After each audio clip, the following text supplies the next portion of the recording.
Let me just. Morning, everyone. I think Tamura-san is still outside for a while, so maybe we'll wait a couple of minutes for him to be back. But let me just start first. First of all, welcome to this very first panel of the Singapore Maritime Week. And as DPM Gan said just now, we are indeed at a very pivotal moment in history. Now, he mentioned that shipping was once focused on efficiency, but actually today it is being shaped by geopolitics. And ships, ports, and shipping routes are no longer just transport assets, they are strategic tools to underpin energy and economic security. So today, when we ask, are ships the new chips? And I know, Geraldine, you asked me, why do we have this question? Why start with this question, are ships the new chips? And what do I mean by chips? So I had some time, so I went to Google, checked the dictionary, and actually there are different definitions of the word chips. And so I'll say that there are three definitions here. One is the use of chips as a definition of chips as a crack or weak spot, a strategic vulnerability that can be exploited and must be reinforced. Another definition is chips as semiconductor chips, a strategic asset to be protected and sometimes contested over. And the third definition of the word chips is as a bargaining chip, a strategic lever to advance geopolitical agendas and interests. And so today, we are fortunate to have an excellent panel with us to share their views on this very timely topic.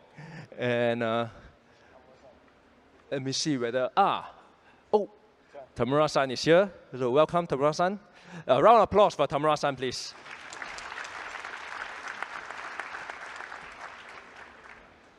All right, now before we dive in, we did a quiz earlier. And so let's take a very quick look at the audience's response. We have about 250, close to 250 votes, and this is how it turned out. A very interesting spread. Most people say it's too early to tell. So let us start. Let me start by asking the panelists what they think. Tamura-san, are you ready? Or you need some time to settle down? If not, I can direct the question to Geraldine first. Maybe I direct the question to Geraldine first. So let us hear some views from Geraldine. As an oil major, we all know that oil, Geraldine is from ExxonMobil, right? Yeah. Oil has always been very tightly intertwined with geopolitics. So in some sense, what's happening around the world today, what's happening in the streets, this isn't really new to ExxonMobil. But the recent developments, especially what's happening, seems to be even more volatile than before. So how has it affected ExxonMobil, and how have you had to adapt your strategy? Firstly, good morning, and thank you so much for having me on this panel. And certainly the last month or so has been really interesting. We are in the hot seat. But I would put out this idea. Everyone in this room, and anyone in any industry where your goods or services crosses international boundaries is impacted by any geopolitical considerations.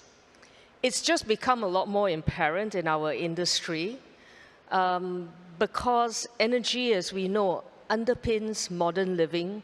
It underpins a lot of the modern materials that is part of our lives and which we use every day. But every one of us in this room is impacted by the geopolitical turmoil that we are seeing. For our industry, unfortunately, this is not new. This is not our first rodeo. It's probably comparable back to the 1970s oil embargo. In between, there have been shocks and disruptions in our industry, but never one where you actually had supply completely taken out of the market. The one before that was the Russia-Ukraine conflict. Whilst there was a temporary shock, there was a redistribution of supply chains as sanctions took place. but there wasn't truly supply taken off at the market. So we're dealing with a very severe shock at this point in time. For ExxonMobil, we are guided by resilience, diversifications, as Deputy Prime Minister mentioned, as well as rapid response. We have structured rapid response teams that have been running now for like 47 days into this crisis. We're very focused on people. There were many questions earlier about seafarers. That's always our #1 concern. People, taking care of people. But we also are very alive to the fact that energy is very important to societies, to customers, and without energy, great hardship will ensue. Therefore, we've been working very hard to ensure that we keep our plants, our refineries running.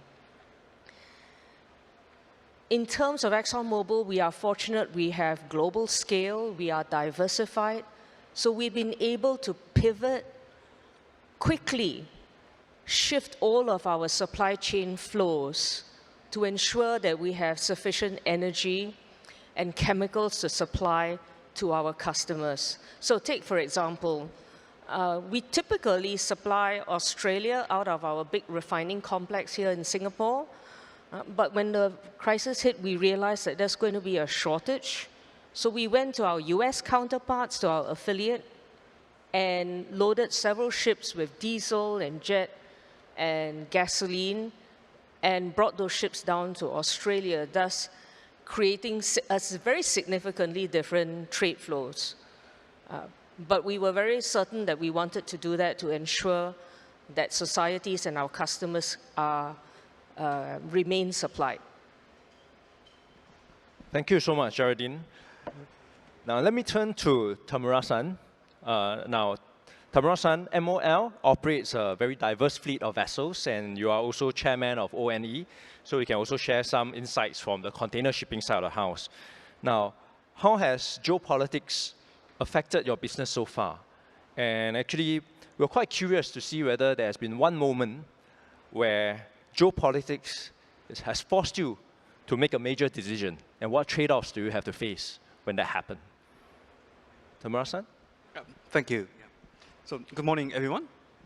So first of all, let me also join mentioning our appreciations and utmost respects to our fellow seafarers who are on board the vessels in the Gulf and waiting for, now it's more than 7 weeks. Yeah, it's a great patience and courage, and yeah, we must really have a respect to them. Yeah.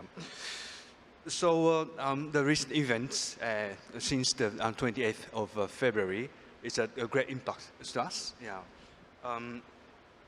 So well, what used to be like the discussions over the priorities for our industry, ESG, then now it's the, if we compare this with 5 years ago, then it's a completely upside down. Yeah.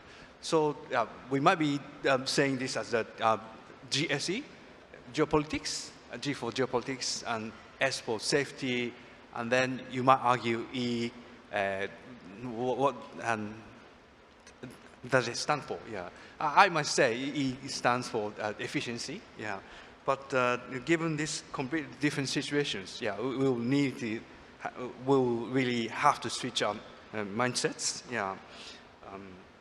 So one good example is like since the late 23, then we effectively diverted all the traffic from Red Sea and Suez Canal. Then it's in the previous circumstances, what is considered as not economic is now rationalized. Yeah. So there's a but obviously we have a trade-off, like we have to spend more bunker, and therefore for emissions, yeah, I mean, in previous circumstances, we didn't want to spend that much, or we were making efforts to cut emissions, but now it is rationalized to do that. So I think that's one of the good examples that we have to have a trade-off to adapt ourselves to the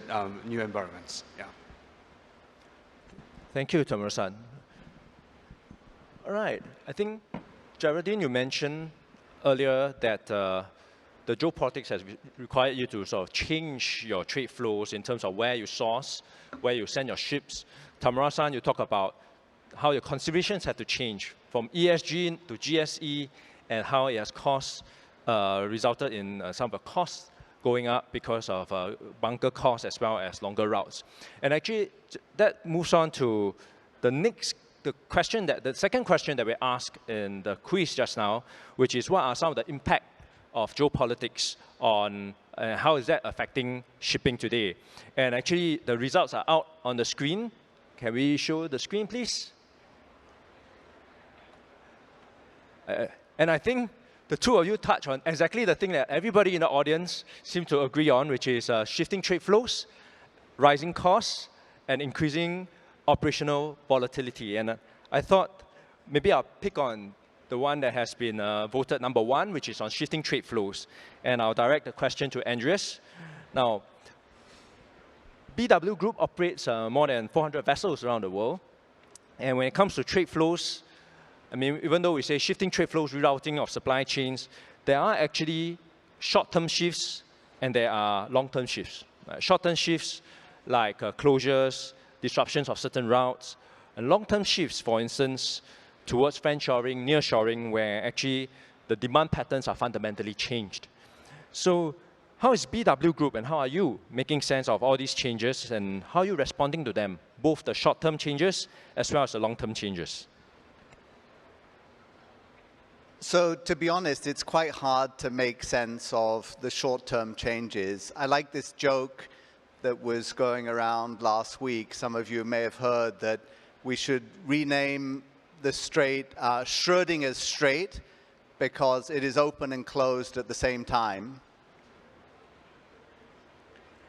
In the short term, actually, shipping is all about responsiveness.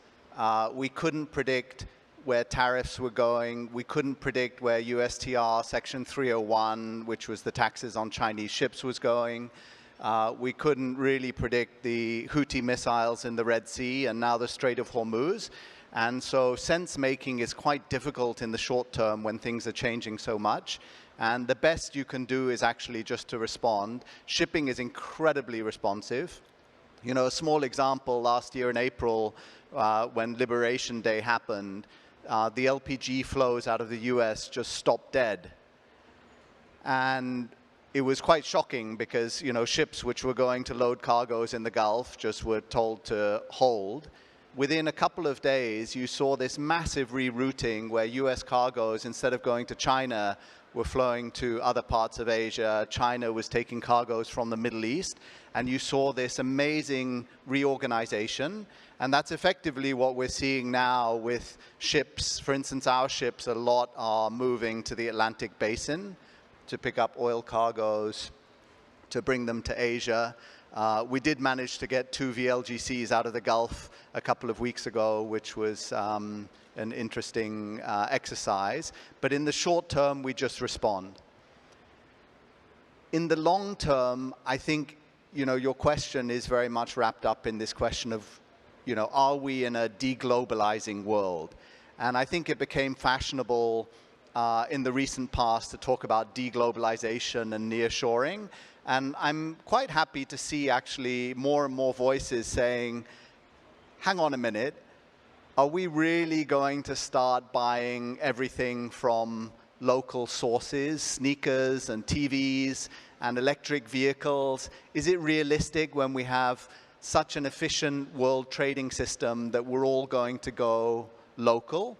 And I think the answer is, of course, there are critical goods where we do nearshoring and it becomes more regional or local. But for the most part, I think globalization is alive and kicking.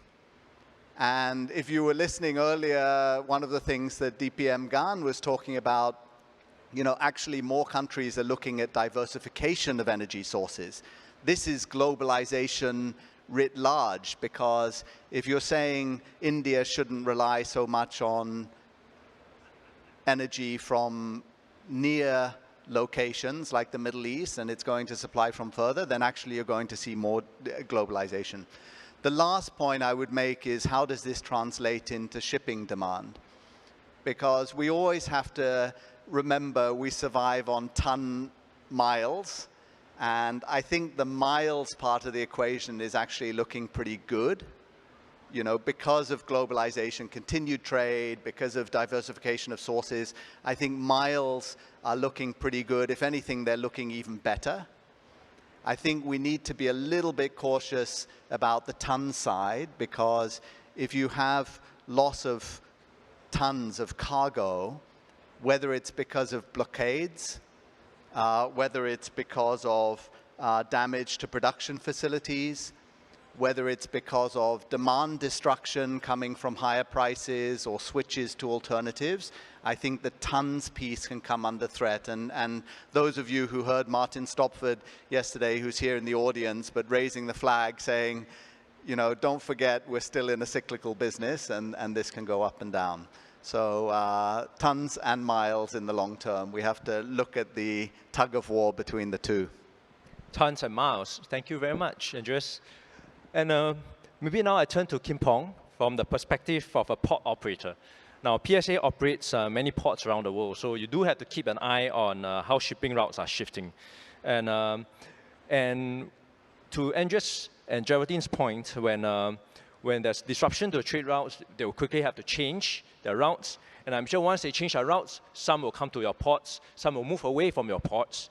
And how do you respond to all these changes? Because you have customers who are coming to you with change requests every day, ships suddenly wanting to come to your port in PSA. How do you deal with all these very rapid changes? That's a very interesting question, Yichuan.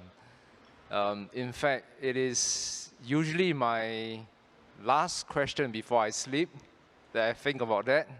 And also the first question that I talk about when I wake up. And in between, I have to dream what happens next.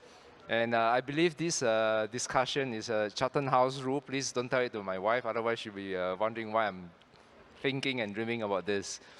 So, you know, trade flows like water. And water flows according to the path of least resistance. And whenever there are disruptions, the water flow will find alternative routes. And as I dream about these questions, there are usually 4 categories of trends or thoughts that comes into my mind. And are they really disruptions or are they opportunities? It is how we see the situation. And I use the word gale to explain it. So gale starts with G, geopolitics. A lot has been talked about geopolitics. Last year, when we woke up, the disruption at the choke point of Panama became a topic. This year, when we woke up, it is about tariff. And recently, when we woke up, a month and a half ago, it was Middle East crisis. So geopolitics is actually part and parcel of what's been happening around. And then another category that I dream about, it is AI and technology. Quite a fair bit was actually mentioned by DPM Gunn and also some of our panelists. And I believe the organizers will also have sessions to talk about AI and technology. And it is going to be part and parcel of everyday life. Is that a disruption or is that an enabler? It is for how we see things. And the next character, L, labor issues. Labor issues, in fact, is an opposing side of AI and technology. There are many people who are very, very concerned that AI will create disruption to jobs. But is that really the way to go? Can the labor be an embracer of AI? So this is something that we definitely have to discuss and make sure that instead of opposing end, it can be also complementary end. And finally, E, to form the word GAIL, environment. I was also in Washington, D.C. last week. I arrived on a weekend. It was 3 degrees Celsius. By middle of the week, it was 31 degrees Celsius. And this morning, I was checking the temperature in DC. It is 5 degrees Celsius. So the swing of temperature, it is real. So we all know about La Nina and El Nino. And that cycle is called an ENSO. Typically, it is 2 to 7 years. And definitely, evidence has shown that the intensity of El Nino and La Nina have actually gone up. But we are also watching this closely, whether it's a cycle getting shorter. So environment has also impact. So as what the DPN Gun was mentioning, when we wake up, he will check the news to see whether whatever you say, is it still valid. So when I wake up, after dreaming of all these 4 things, I also have to see how to translate GAIL, G-A-L-E, into action plans that reinforce the connectivity point, as what also DPN Gun mentioned, that in relations to PSA as a port operator, which is a very, very important factor as a port operator in terms of connectivity, as well as the resiliency of that network when we talk about connectivity. With that, I hand over back to you. Thank you very much, Kim Pong. I think both you and Andreas talk about short-term shifts in trade, and actually there are also longer-term shifts in demand patterns.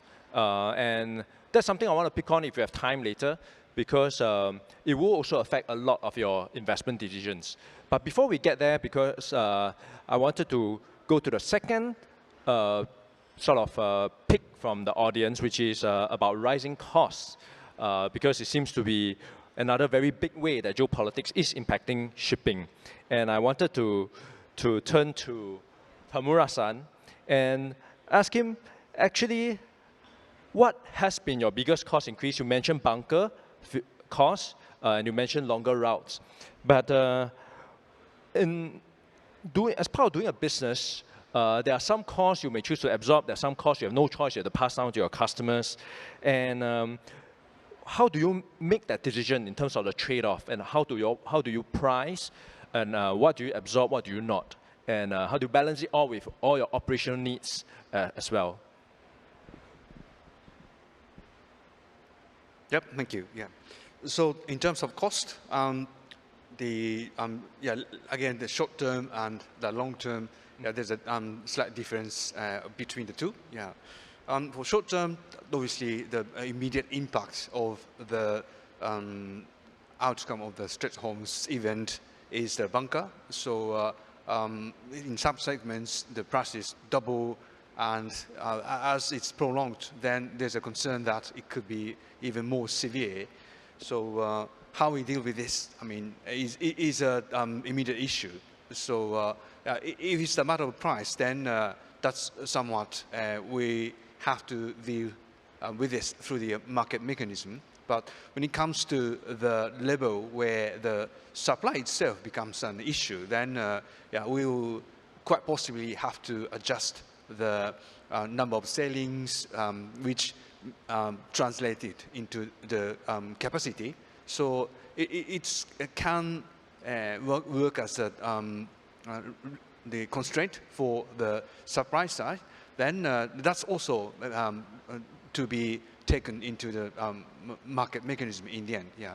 But for long term, what is more possibly concerning is the price of the ships, so the impacts to the shipbuildings, I mean, lack of materials or delay on the supply, then eventually the trends that it's going to push the inflations. So I think we really have to consider that or foresee the impacts as to the shipbuilding price. Yeah, and already the ship becoming more strategic commodities, than the geopolitical events at times. So the headlines today that are ships the new chips? Yeah, it's quite possible in the sense that it's becoming more strategic commodities now. The way the US puts the themes on the ships, yeah, that's quite symbolic. Yeah. So long term, that's something we have to be to take into considerations. But eventually, for short term, long term, obviously there's a market mechanism to deal with this. So in the general directions, yeah, what is considered that the maritime transport is just competitiveness. It's no longer that. I mean, it's more strategic, and the price will have to be reflected as to by the fact that this is more strategic now. Yeah. Thank you so much, Tamura-san. There seems to be a running theme between short-term and long-term, and how actually there's a lot of short-term volatility, but actually when it comes to long-term, there are some fundamentals that remain consistent and unchanged, although there are still shifts at the long-term level. I'll turn to Kim Pong again, similarly to ask how PSA is managing your cost volatilities, because the shipping lines are your customers. When the shipping lines feel squeezed, they'll come and squeeze you. And so how do you balance your own cost increases and the pressures from your customers? And what tensions do you face? And I mean, a cheeky question here, which is, tell us a time where you have to deal with a very difficult customer, and then tell us a time where actually what advice would you give to say, work with your customers to be able to come up with a win-win solution for your port operations? Thank you very much for the question. In fact, this morning, DPM Gun just announced our National Shipping Lines, PIL. So yes, it will be a nice conversation with them, and always very good conversation with them. But then let me come back to the way we have conversations with all our customers. There are different ways of doing it. I believe a possible way is about collaboration. And this is where PSA has developed this concept called node to network. Over the years, PSA has collected 40 over ports around the world. And in the node to network strategy that we have, we call it 3 verticals. So the very first vertical is to address the nodes. The nodes has to be strong, solid.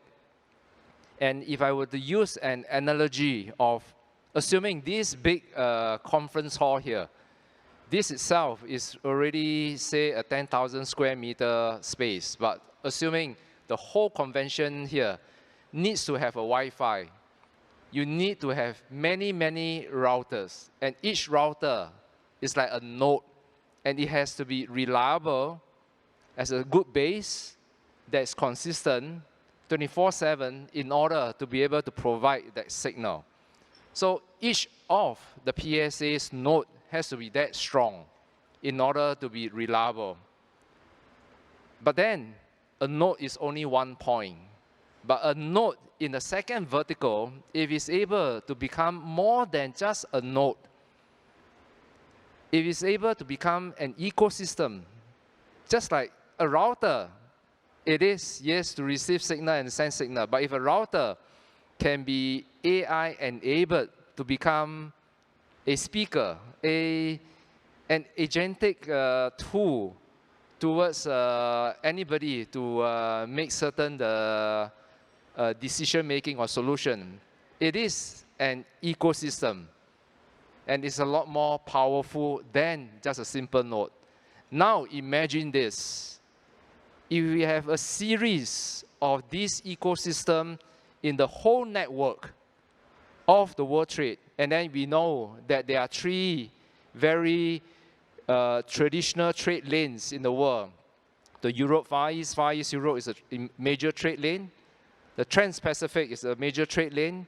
The Transatlantic is a major trade lane. And we also have 3 emerging trade lanes Southeast Asia to Northeast Asia, the intra-Asia trade lanes, the emerging Asia to Middle East to Africa, that is definitely an emerging trade lane, and also Asia to Southeast Asia to Latin America being a major trade lanes. These are emerging requirements of network. And if one of the trade lane is being disrupted, a network allows water to flow and trade to flow like water, and it creates that connectivity, it creates the coverage for goods to flow about.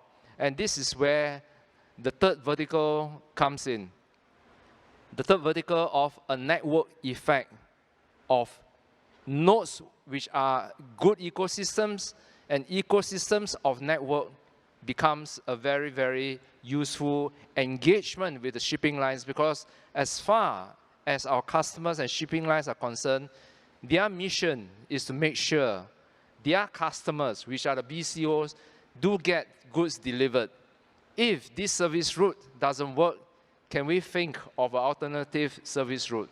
And this is where, as a terminal operator, as PSA, we will prefer to collaborate with them to make it into a network effect. Thank you, Kim Pong. I also realized he has very deftly sidestepped my question about a difficult customer, or maybe all your customers are good. Yeah, but I will not put you on the spot further. One thing, I think we talk a lot about short term, and now I thought to pivot and talk a little bit about the longer term. And one of the question, one of the impact of geopolitics that we mentioned just now is about how it could be slowing down the momentum of decarbonization. And that will have a long-term impact on climate, a long-term impact on the world. And I'll turn to Geraldine again. And again, in the spirit of being cheeky, since I asked Kim Pong a cheeky question, I'll ask you a cheeky question too. Now, isn't this slowing momentum of decarbonization a blessing in disguise, especially for oil major like ExxonMobil? What you say to that? And will you? But at the same time, I know ExxonMobil has made quite a lot of investments into decarbonization. So what does this slowing momentum mean for all the investments that you have already put in? Yes, indeed a cheeky question, but I beg to differ. On the contrary, I think this reinforces ExxonMobil's belief that all of us need to come together, industry, government, academia, and other stakeholders. We have ahead of us two challenges, and I'm going to talk about three enablers. The two challenges, number one is climate change. It's real, and it's a challenge that all of us needs to address. The other one is to maintain living standards. And many people describe this as two fundamentally opposing things. You can have only one or the other. And in Exxon, we believe that you can do both at the same time, that you don't have to choose between the two of them. And we call this the AND equation, that we will be able to find a way to continue to provide the energy and the materials that enable modern living, as well as to do our part to decarbonize. So how do we do that? Basically, we talk about three enablers. The first and most obvious is technology. The second is supportive policy. And the third is market-driven solutions. So for the first one, technology, the most obvious, we are a technology company. We continue to invest. We have a whole army of PhDs, collaborations with universities, with academia, to try and keep on pushing the frontier on many technologies, including decarbonization technologies. Whether it's carbon capture and storage, or relevant to the audience here, advances in ammonia, methanol, hydrogen, a lot of alternative fuels in technology investments. Supportive policy is the second one, and I know there are some of our government partners here in the audience. Supportive policy is very important when you are entering a market where there is no market and costs are high. And when we talk about supportive policy, we ask that policy is technology agnostic and feedstock agnostic. It should be based on carbon intensity, which I know the IMO and the industry has started to go down that path, that is carbon intensity based. And that this carbon intensity standards are implemented gradually because you do not want to shock the system and shock energy costs and costs for operating, be it port operators or ship owners. So you want to do that gradually. And it needs to be on a total life cycle basis. Because if you don't do it on a total life cycle basis, you basically have a balloon and you squeeze it at one end and it pops out the other end. So you need to be on a well-to-wake basis. So we do believe that a low carbon fuel standard that is underpinned by a transparent and consistent carbon accounting system is the way forward. And finally, market-driven solutions. Ultimately, you can't have governments or organizations run a large industry like the maritime industry or any other industry for that matter. At the end of the day, at the beginning, governments can and should incentivize changes in behavior to drive decarbonization. But at the end of the day, these solutions must be economic for the markets. It must be economic for the companies that participate in the industry. So we really do need supportive policies and incentives that eventually drive into market-driven solutions. And I think to that end, I do applaud the Singapore government and MPA for the various things of pushing the envelope and trying new technologies, trying to create pathfinder projects and trying new solutions like ammonia and methanol, because that kickstarts the industry, kickstarts companies like us. We are planning to spend $20 billion over 5 years in our low carbon solutions business. That's a big investment on our part, big commitment on our part to help our customers working together with governments to push forward decarbonization. Thank you so much, Geraldine. It's very heartening to hear that you're very committed towards decarbonization. And thank you so much for your words of appreciation to the Singapore government and MPA. Now it makes me feel a bit guilty for being cheeky. But like I say, very glad to hear that you're pressing ahead. And maybe now I also turn to Andreas, because you have been a very, very strong advocate of green shipping, and you're also chairman of the Global Center for Maritime Decarbonization. Now, with geopolitics seemingly throwing a wedge into the green momentum, what would you say to the industry? Without a global consensus, where and how should the industry continue to pursue decarbonization? So I think there are a couple of really big levers that can affect decarbonization. One is capital and one is legislation. And if you look at capital, it's slowing. If you talk to banks and see bank CEOs now, they're a little bit more flexible on their lending practices. They say that ESG funds are declining. So capital is sort of pulling a little bit away from ESG and being a little bit sort of broader in its approach. And legislation, you can also see slowing down a bit. So obviously there was the IMO vote last year for the net zero framework, but even the EU looking at carbon tax reliefs and so on, you see, and lower reporting requirements as well, you see a sort of slowdown. You know, if you want to use the wrench analogy, one can say geopolitics is throwing a wrench in the machine, but actually I would frame it a different way, which is human beings for hundreds and thousands of years traded with each other based on Adam Smith's principles of the free hand, good old-fashioned capitalism, willing buyer, willing seller. And of course, there were some regulatory boundaries, but you basically did a deal if you wanted something and the other person wanted to trade with you. And when we woke up to these externalities, very real externalities like climate change, we said, hang on a minute, we're now going to put a bit of a wrench in this well-oiled machine. Deliberately, we're going to stick a wrench in to slow it down because it's not serving humanity well.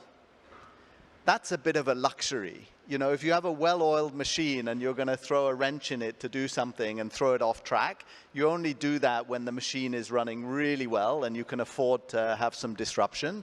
And when the machine stops running so well, like we're seeing now, you have to pull the wrench out because otherwise you could break the machine. So I think this is all quite a natural kind of evolution of, you know, forward, back, forward, back. Then it comes to the question, well, where does that leave us and what should we do? And my view is we have to keep chipping away at this because this is not going to go away. Legislation will come back. Capital constraints will come back. Climate change disruptions will accelerate.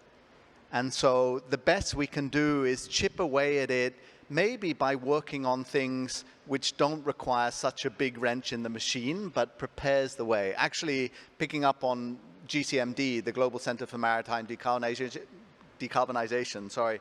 This is things like looking into fuel efficiency technologies, figuring out how we can help people to fund them.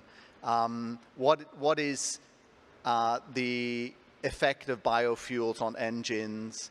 How do we transfer ammonia and new fuels safely? And we prepare the way without expecting big wrenches to come down in the machine, but at least when we have the capacity to make these changes in future or the urgency, we will be more ready. In short, we have to keep working at it, but we also have to recognize the realities, which is sometimes the pace will slow in global terms. Thank you, Andreas. So it seems that regardless of what's happening, the direction is clear. We will just have to work towards it and achieve decarbonization at a pace that we are all comfortable with. Can I just throw one more quick one in, which people have talked about, but we need to figure out how to better remove old ships. You know, old ships are very fuel inefficient. And if we want to decarbonize, we have to make a pathway. Not too fast, because building new ships also takes a lot of carbon. But we have to figure out a way to scrap old ships better. And particularly now we have all these dark fleet ships and so on. You know, this is a great gift to decarbonization if we can figure out better scrapping pathways. Thank you, Andreas. Now, we have covered quite a lot today. I still have a few more questions, but I don't think I'll have time to finish them all. But I think we have covered enough. We've covered geopolitics, we covered trade flows, we covered decarbonization, long-term, short-term, with a few acronyms, ESG to GSE, GAIL. I think we have learned a lot from all of you today. Now, as we wrap up, I thought I would give each of our panelists here a chance to share your wisdom with everybody in the room. So in 10 words or less, what is one advice that you would give to all the maritime leaders who are seated in the room today and to advise them to how to navigate this very uncertain geopolitical climate going forward? And now maybe I'll start with Kim Pong and make my way to Andreas. Kim Pong, please. Okay, thank you very much. But before I give you that phrase, I have to say I'm very impressed with the insights given by Geraldine and Andreas on the decarbonization, because it is something that we must not forget and carry on to work on it. And the works of GCMD, it is fantastic. I think we should give a round of applause for all of them. So Bruce Lee had a phrase, be like water, the way of water. And I mentioned that trade flows like water. So my statement will be, trade flows like water, be agile, and we are able to turn risk and crisis into opportunity.